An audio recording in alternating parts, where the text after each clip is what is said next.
Well, in national news, President Trump says foreign leaders are trying to make deals as his sweeping tariff plan takes effect. 10% across the board kicked in this weekend, ahead of harsher reciprocal tariffs on around 90 countries scheduled for Wednesday.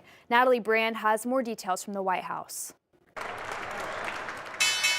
Stocks went on a bumpy ride after Monday's opening bell as markets continue to reel from President Trump's tariff strategy. The president on board Air Force One Sunday night said he's not backing down. I don't want anything to go down, but sometimes you have to take medicine to fix something. On social media, President Trump urged Americans to be patient, saying, "Don't be a panican," a new party based on, quote, weak and stupid people.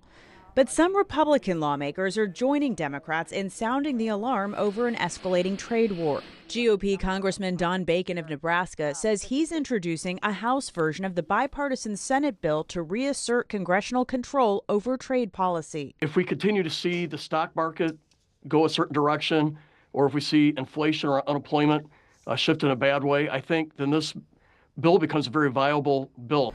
President Trump says he spoke with Japan's prime minister this morning ahead of reciprocal tariffs taking effect Wednesday. White House officials say more than 50 countries have called the president to try to negotiate. They're dying to make a deal, but I said, we're not going to have deficits with your country. We're not going to do that, because to me a deficit is a loss. Today, the first foreign leader to talk tariffs with President Trump in person will be Israeli Prime Minister Benjamin Netanyahu visiting the White House this afternoon. The U.S. ally is set to be hit with a 17% reciprocal tariff later this week. Natalie Brand, CBS News, the White House.